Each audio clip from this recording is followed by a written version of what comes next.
Самый нахуй в комментариях попросили ставить доску поближе и говорить помедленнее. Постараюсь сделать это, ну и просьба написать в комментариях о том, в правильном ли я направлении, или если это действительно лучше, то просто поставить лайк. Итак, одним из ключей к освоению любого языка является признание в любви. Связано это с тем, что на уровне подсознания каждый из нас стремится любить природу, родителей, вообще весь окружающий мир, ну, не говоря уже про противоположный пол. А владение языком – это и есть уровень подсознания. Именно поэтому язык нужно будить в себе, то есть осваивать, а не учить его. Итак, давайте рассмотрим, как выглядит признание в любви на бурятском языке в его полной структуре. Выглядит это так: би, шамда, дурте, умбейны.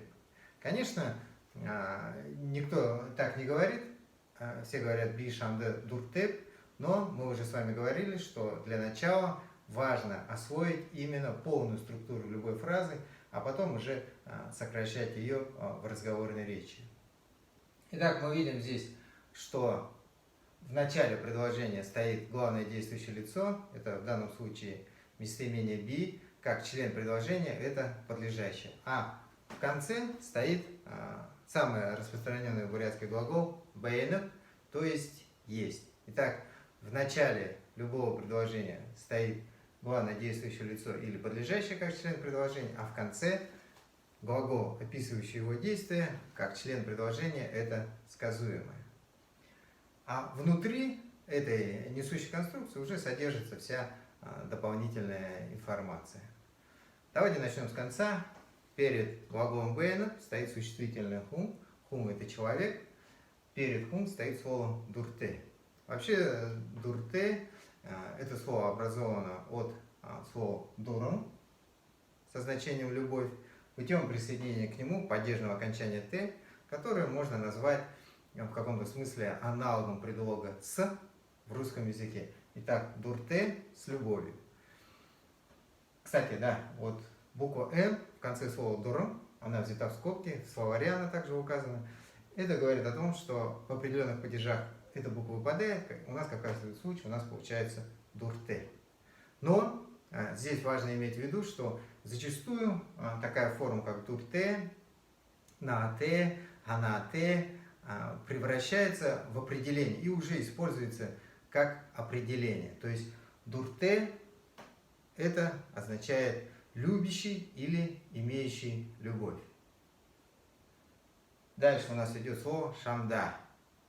Мы видим, что в конце этого слова стоит долгое а. Мы уже знаем, что долгое а в конце слова это сокращение от местоимения орынго.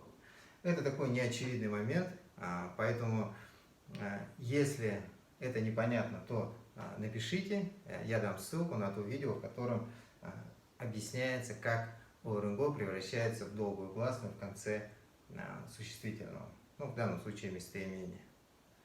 Итак, шамда это означает орынго шамда, то есть к тебе своему. Почему к тебе? Потому что шамда образуется путем присоединения падежного окончания да к основе шам. Что такое шам?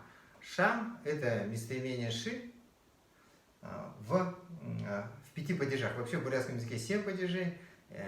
Именительный ши, это, думаю, знают все. Родительный шини. Это местоимение отвечает на вопрос чей. Вообще, чтобы легче запомнить, нужно классифицировать сразу для себя падежи бурятского языка. Особняком стоят именительный падеж, естественно, тот падеж, в котором существительно отвечает на вопрос кто что, и родительный падеж, местоимение или существительное в этом падеже, по сути дела, является определением. То есть минигар – это мой дом, мини-машина, моя машина. И все остальные падежи, они образуются путем присоединения падежных окончаний к основе местоимения. В отношении местоимения ши это основа шам. Итак, путем присоединения падежного окончания да, от него образуется местоимение шамда, то есть к тебе или тебе. Итак, теперь переводим все вместе. Я есть человек, имеющий любовь к тебе своей. Ну, я как мужчина, естественно, говорю к тебе своей.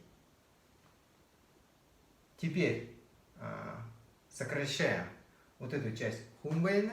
Вообще надо сразу запомнить, что вот эта часть хумбейна зачастую сокращается из полной структуры, и стоящий перед словом хум определение превращается уже в сказуемое, то есть начинает выполнять роль глагола. Как и в нашем случае, би шамда дуртеп, фактически слово дуртеп начинает выполнять роль глагола любить. То есть в данном случае би шамда дуртеп, я люблю тебя свою, но свою, конечно, не в значении прямой принадлежности, а в переносном смысле, то есть свой в данном случае передает смысл эмоциональной близости.